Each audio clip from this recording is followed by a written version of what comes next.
Paz do Senhor, queridos, Deus abençoe sua vida. Este amigo que vos fala, o pastor Sérgio. Eu quero, nessa hora, mais uma vez compartilhar com você, com a sua família, mais uma porção da palavra de Deus. E, para tanto, eu quero convidar você que também ainda não se inscreveu no canal, para estar se inscrevendo e ativar o sininho de notificações e estar sempre recebendo aí em seu aparelho uma reflexão à luz das Escrituras, onde o nosso objetivo é edificar a sua vida, é levar você a parar para refletir as Escrituras, a palavra de Deus, que é algo indispensável para a minha vida e para a sua vida também. Eu quero ler com você, convidando você para ler Êxodo capítulo 2, versículo 11, que diz a seguinte expressão: Certo dia, sendo Moisés já adulto, foi ao lugar onde estavam seus irmãos hebreus e descobriu como era pesado o trabalho que realizavam. Viu também um egípcio espancar um dos hebreus. Correu o olhar por todos os lados e, não vendo ninguém, matou o egípcio e escondeu na areia. Você pode dizer amém? Muito bem, eu quero orar com você. O título dessa reflexão que estaremos abordando chama-se Não viva em função da vigilância dos homens. Vou repetir. O título da reflexão é Não viva em função da vigilância dos homens. Nós vamos orar e após, debaixo da direção do Espírito Santo, vamos estar falando e tratando algo sobre esse tema.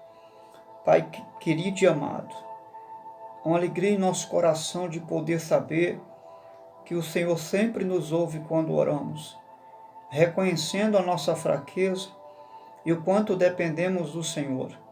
Pedimos a Tua bênção. Eu rogo a Tua bênção para os ouvintes que estarão ouvindo a Tua palavra. Abençoe, Senhor, e que em toda essa palavra nós possamos ser edificados, abençoados, para a glória e para o louvor do Seu santo nome. Você que crê, diga amém. Deus te abençoe. Nós, à luz do texto que nós lemos, nós vamos estar tratando de alguns comportamentos que nós temos, todos nós, porque essa atitude que Moisés teve, não é? De olhar para um lado, para o outro, e depois de perceber que não havia ninguém lhe observando, ele tomou uma atitude. Essa atitude ela é extensiva a todas as pessoas. Infelizmente, é algo que não podemos negar, embora não é algo aprovado por Deus, não é uma atitude que está respaldada no caráter de um filho e uma filha de Deus. E eu pergunto a você e a mim, é possível ter desvios de conduta? Sim ou não? Sim, infelizmente é possível ter os desvios de conduta. Nós vamos observar que muitas pessoas, elas tomam uma postura de comportamento distante da vista ou dos olhos de outras pessoas. E ao mesmo tempo vivem também, né, de forma a aparentar uma conduta que faz também na ausência das pessoas. Isso a gente pode chamar de um certo teatro, né? Fazer algo na ausência das pessoas e não fazer na presença das pessoas ou fazer na presença das pessoas é assim algo teatral, podemos dizer. Então, nós somos, a pergunta que fala aqui nesse momento para mim e para você, é quem é que nós somos na ausência das pessoas? Quem sou eu na sua ausência? E quem é você na minha ausência? Não é? Quem é você que fala comigo na minha presença? E quem é você e eu que fala na nossa ausência? Não é verdade? As Escrituras é extraordinária, algo lindo que eu encontro, que nós encontramos, é que ela não vai esconder desses homens de Deus, de muitos homens de Deus, à luz do que já lemos, exemplo de Moisés, de Elias, e a própria Escritura em Tiago 1,17 vai dizer que eram homens semelhantes a nós, sujeitos às mesmas paixões, ou seja, sentimentos, mas que foram homens usados por Deus, mas que precisaram ser trabalhados pelo próprio Deus que lhes usou. Essa é a realidade da nossa vida hoje. Nós queremos ser usados por Deus, desejamos ser usados por Deus, mas precisamos ser trabalhados por Deus antes dele mesmo nos usar. Tem algo que você precisa ser trabalhado por Deus antes de Deus usar você? Olha, particularmente eu tenho e muito. Então eu preciso que Deus trabalhe muito, em muitas áreas na minha vida, para que eu possa ser usado por Ele. A leitura que nós fizemos está em Êxodo capítulo 11, versículo 15, até o versículo 15. Então observe a seguinte frase: correu e olhou para um lado e para o outro. Moisés, correndo para defender o hebreu, olhou para um lado, olhou para o outro, e vendo que não, observando que não viu ninguém, ou seja, não tinha nenhuma testemunha, foi e matou o egípcio. Que coisa, né? Então a pergunta é: por qual motivo Moisés olhou para um lado e olhou para o outro? Qual foi a razão dele olhar para um lado e olhar para o outro para depois tomar uma iniciativa?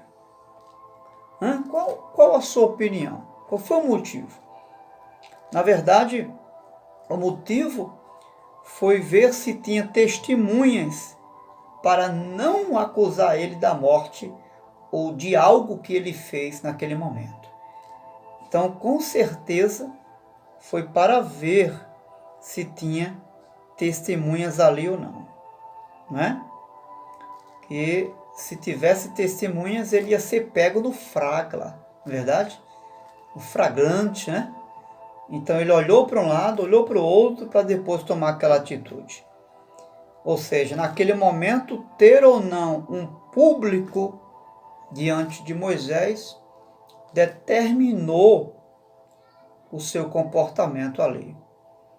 Ele dependia que não tivesse ninguém para tomar aquela atitude. Será que isso acontece comigo e com você? Será que eu e você dependemos de olhar para um lado, de olhar para o outro, para tomar algumas decisões? Para falar algo? Para fazer alguma coisa? Eu tenho que observar para um lado, olhar para o outro, para ver se não tem ninguém me olhando? Será que essa não é a minha realidade e a sua hoje? Em algumas áreas da nossa vida? Muito importante a gente observar isso. Será que nós não faríamos o mesmo que Moisés? O que você me diz? Você não faria o mesmo?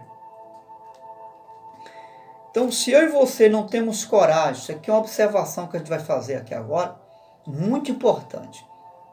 Se eu e você não temos coragem de ver, de fazer ou de falar algo na presença de alguém, não também devemos ter coragem para ver, para fazer ou para falar algo na ausência de alguém. essa mesma valentia, essa mesma ousadia que eu não tenho de fazer, de ver, de falar na presença de alguém, eu também não devo ter na ausência de alguém. Tá certo? Isso é muito importante. O que foi que incentivou Moisés a matar o egípcio? O que foi que deu a ele forças para ele tomar essa atitude que não deveria ter tomado? A falta de testemunha, a falta de pessoas. O texto diz que ele olhou para um lado, ele olhou para o outro e não viu ninguém. Isso agora é minha hora. Esse é o momento. Não tem ninguém? Só que ele se esqueceu de um detalhe. Ele olhou para um lado, olhou para o outro, olhou para frente, olhou para trás, mas esqueceu de olhar para cima. Às vezes somos assim. Olhamos para todos os lados, menos para cima. Qual é a direção do seu olhar quando você vai fazer algo? Na ausência das pessoas. Nunca se esqueça de que quando olhar para um lado e para o outro, e olhar para trás e para frente e não ver ninguém, não esqueça de olhar para cima, porque tem um olho como chama de fogo, olhando para mim e olhando para você. Então a falta de testemunho foi exatamente o que deu forças a Moisés para fazer o que fez. Ele achou que ninguém estava vendo. E o cadáver, depois que ele matou, daquele egípcio, foi enterrado. E ele achou que não ia ser encontrado. Ele achou que o cadáver não ia ser encontrado. Mas mais tarde a narrativa do texto vai dizer que encontraram o corpo do egípcio, soldado egípcio, que Moisés havia enterrado. Então, isso aqui, essa atitude de Moisés tem muito a ver com o caráter da nossa vida. O caráter tem a ver com o que eu faço na presença das pessoas e na ausência delas também. O caráter não está ligado apenas a fazer na frente das pessoas, mas na ausência delas também. Por quê? Porque o que eu vou fazer na presença das pessoas vai gerar em mim uma única coisa: credibilidade. Poxa, fulano está fazendo isso. Poxa, fulano é madeira mesmo, né? Aquela expressão que a gente usa, né? Popular. Fulano é parada mesmo. Fulano é de fazer mesmo. Então, na presença daquela pessoa, o que eu faço, eu vou gerar nela confiança e credibilidade. Só que na ausência dela, o que eu faço que ela não vê, não vai gerar apenas credibilidade, porque, infelizmente, as pessoas só crêem no que vê. Já ouviu esse ditado? Só creio só se eu te ver fazendo. Enquanto você não fizer, eu não acredito. Já ouviu essa expressão? Eu já ouvi muitas. Então, o que gera na ausência das pessoas o que eu faço? A autoridade. Por que autoridade? Porque nós temos um tribunal chamado consciência. Nós temos um tribunal chamado consciência, e quando eu vou fazer algo na presença de alguém, essa consciência que eu não faço na ausência, a minha consciência me julga, ela me acusa desse feito, desse realizar que eu estou fazendo na presença dela, que não faço na ausência dela. Relativamente a essa consciência chamada voz da consciência, ela vai me ignorar o que eu estou fazendo na presença dos outros, me colocando na posição de um hipócrita, como um fariseu. A minha própria, não precisa ninguém dizer a você, a sua própria consciência vai falar isso por mim e por você. Veja o que diz Provérbio 22, versículo 1. O que eu faço diante das pessoas é algo importante e é muito bom fazer isso diante das pessoas. Mas veja o que Provérbio diz. Um bom nome vale mais do que muitas riquezas.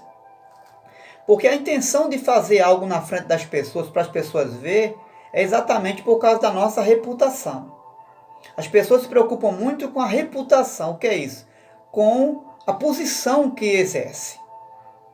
Quando a pessoa tem uma posição, então fazer algo para as pessoas ver, isso vai delegar nelas uma honra para a sua posição. Porque ela vai ser elogiada, né? Ela vai ser aplaudida, as pessoas vão, puxa, parabéns para você que está fazendo isso. Logo vi, né? Só podia ser você, né? Quando as pessoas dizem só podia ser você, porque você galga exerce uma função. Então ela está elogiando porque você faz isso pelo fato de você ter uma função, uma posição. Então logo ela está honrando você. E aí Jesus vai dizer que o nosso galardão já foi ganho. Né? Mas veja, a boa reputação diante das pessoas é importante, É importante sim. Só que é importante você entender, e eu, que a boa reputação, que é um bom nome, ela é uma extensão do nosso caráter. Ela não estabiliza o caráter. Ela não responde o caráter que tem. Ou seja, ela não confirma na sua totalidade o caráter que eu tenho. É uma extensão, ou seja, faz parte de uma vida de caráter que eu tenho e que você também tem. Inclusive, essa foi um dos ais que Jesus censurou em relação aos fariseus. Você vai ver em Mateus capítulo 6, versículo 1. Jesus vai dizer, tenham cuidado de não praticar suas obras de justiça diante dos homens, para não serem vistos por ele, pois não terão recompensa diante do Pai. Os fariseus tinham esse comportamento de fazer as coisas diante dos homens, para serem vistos pelas pessoas, para serem aplaudidos pelas pessoas. Então, eles faziam com essa motivação, para que as pessoas vissem que eles estavam fazendo a vontade de Deus. Eles estavam fazendo o bem. E uma observação importante é que eles só faziam o bem na presença de alguém. Quando eles estavam na ausência das pessoas, se observava que não tinha ninguém para ver o que eles estavam fazendo, eles não faziam. Eles omitiam a justiça de Deus. Esperava chegar uma multidão, esperava estar no meio de muita gente para orar. Lembra daquela observação que Jesus fala sobre o fariseu e o publicano? Que o fariseu levantava a voz alta para todo mundo ouvir e até se justificava diante de Deus, dizia, eu não sou como esse publicano, né? Tentando se ostentar, porque orava, porque dizimava, porque dava o dízimo, lembra? Pois é, Jesus estava censurando a forma que ele fazia as coisas para as pessoas verem. Entendeu? Então esse foi o motivo da censura de Jesus. Na verdade, Jesus aqui ele não está falando contra ser visto pelos homens. É muito importante a gente entender isso aqui. Jesus não está repreendendo o fato dos homens, das pessoas, ver o que você faz, ou de fazer algo que as pessoas estão vendo. Não. Jesus está repreendendo o fato das pessoas ostentarem fazer aquilo pelo fato de alguém ver, para as pessoas verem, entendeu? Você vai observar que Jesus diz assim, em Mateus capítulo 5, versículo 16, ele vai dizer, olha, que vocês sejam luz, que vocês possam manifestar as obras de vocês, né? Manifestem as obras de vocês para que, uma vez vocês fazendo isto, os filhos dos homens venham glorificar a Deus. Ou seja, Jesus está dizendo que as obras que nós fazemos, quando são vistas pelas pessoas, as obras de justiça, de misericórdia, de graça, enfim, elas são vistas, quando são vistas pelos homens, são motivos deles glorificarem a Deus. Você vê que Jesus não condena o fato de você fazer algo que os homens vejam. só que a motivação é que está em pauta aqui, tá certo? O problema que Jesus censura é que eles faziam para serem vistos pelas pessoas. E para as pessoas julgarem eles como as pessoas de Deus, porque estavam fazendo na vista das pessoas. Tá certo? Essa é a questão em pauta. De fazer, mas não preocupado com o que as pessoas estão vendo. Que as pessoas têm que enxergar e ver que você faz. Não. Fazer com uma única motivação. Para a glória de Deus. Veja o que o apóstolo Paulo fala em Colossenses capítulo 3. Veja isso, ele está com a Bíblia na mão. Olha o que o apóstolo Paulo fala, 13:22 de Colossenses. Olha o que ele diz aqui. Escravos, obedeçam em tudo aos seus senhores. Escravo aqui é servo, tá? Obedeçam em tudo aos seus senhores, não somente para agradá-los quando eles estiverem vendo, olha só, mas com sinceridade de coração, pelo fato de que sinceridade de coração, pelo fato de vocês temerem ao Senhor. Tudo o que vocês fizerem, façam de todo o coração, como para o Senhor e não para o homem. Numa linguagem mais ampla, mais clara, vai dizer que você e eu devemos fazer não porque os homens estão vendo, mas como se estivesse fazendo na presença do Senhor e para o Senhor. Isso aqui é algo que o apóstolo vai falar para que nós não venhamos nos perder naquilo que nós estamos fazendo. Não tem pessoas que só fazem as coisas quando o patrão chega, né? Funcionário, né? Você já foi um funcionário assim? Ou você é esse tipo de funcionário? Será que eu e você, como funcionário, não nos comportamos assim um dia?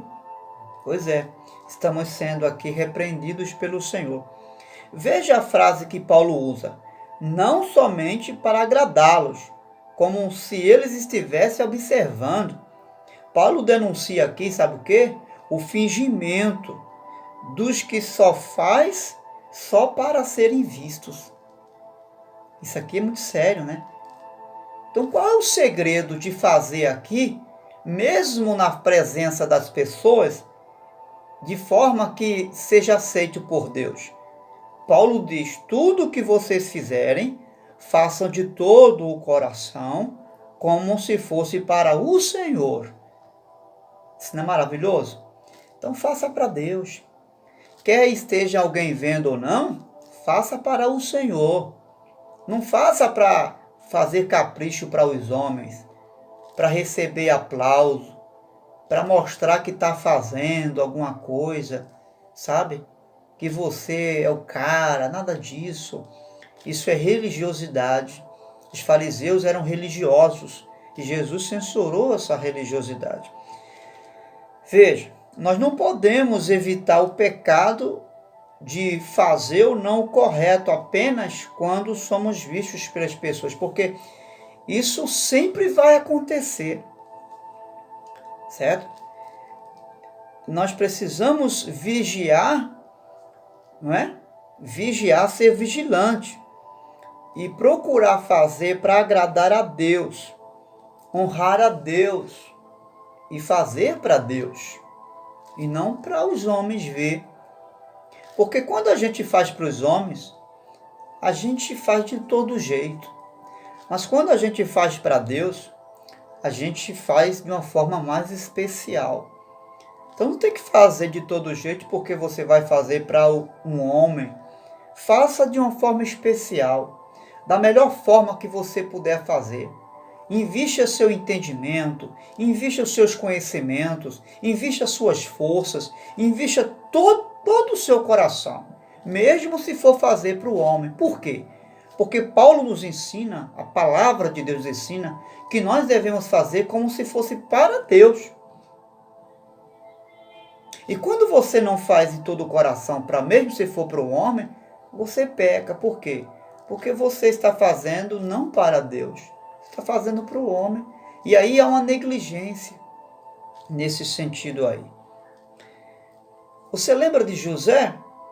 Ele não aceita a oferta da mulher de Potifar e foge dela.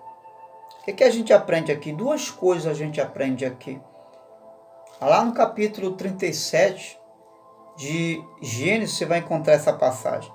Ele se recusa a deitar com ela por causa da integridade do coração dele. Ele era um homem fiel a Deus. Depois ele foge, evita estar perto dela, porque ele conhece a sua fraqueza. Ele sabe que ele é um homem, além do mais, muito jovem, já um jovem maduro, e que se ele desse moleza ia cair na tentação. Então ele foge, ele reconhece sua fraqueza e sabe que se ficar ali, a coisa vai pegar fogo. Né? Olha o que Provérbios 6, 27, versículo 28 diz sobre a coisa vai pegar fogo. Pode alguém colocar fogo no peito sem queimar a roupa? Pode alguém andar sobre as brasas sem queimar os pés? Claro que não, né? Foi por isso que José fugiu. Ele sabia que se ficasse, cairia.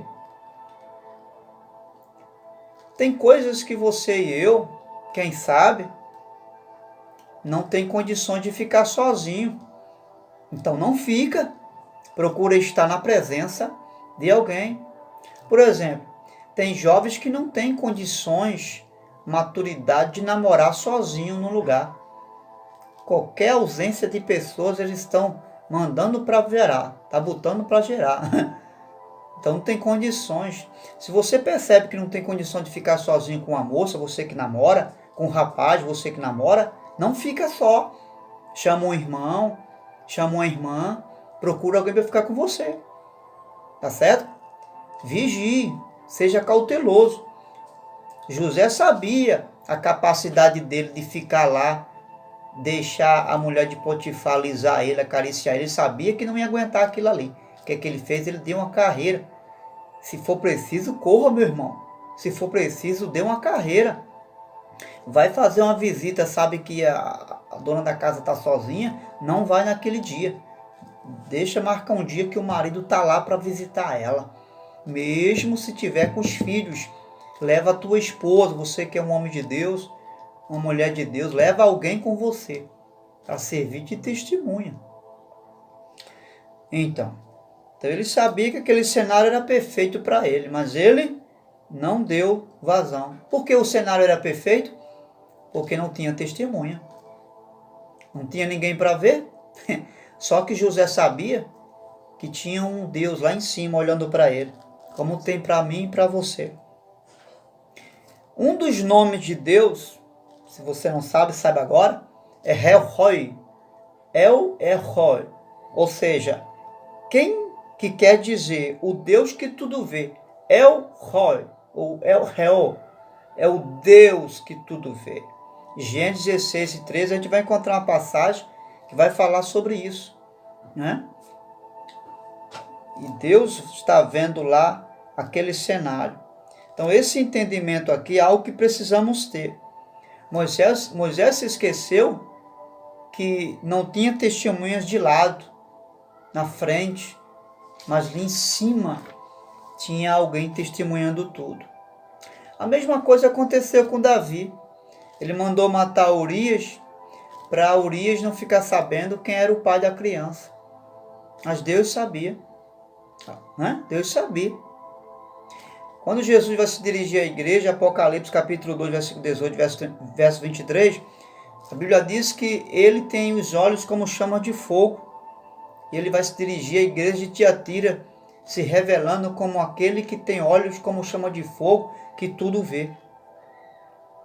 Escute uma coisa, eu quero resumir, que eu estou finalizando minha palavra. A questão em pauta aqui, em relação ao Deus que tudo vê e que tudo sabe, que está informado de todas as coisas, a questão aqui em pauta não é apenas o fato de Deus ver e saber das coisas.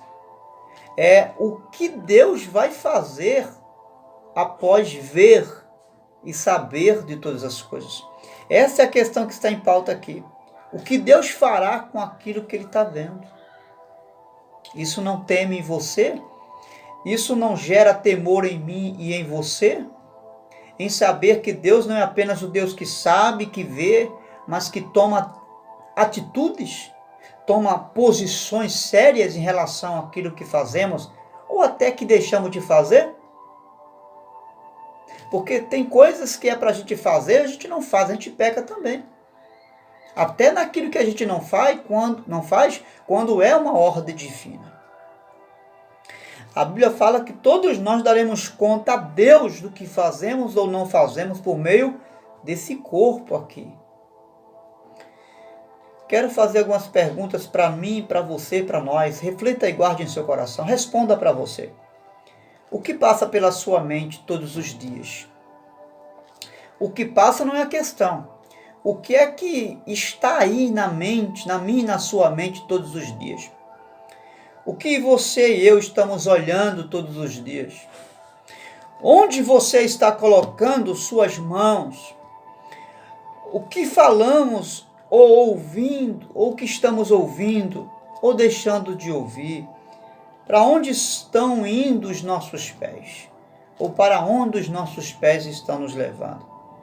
Em Jó capítulo 34, versículo 31, diz: os olhos de Deus estão sobre os caminhos do homem e vê todos os seus passos.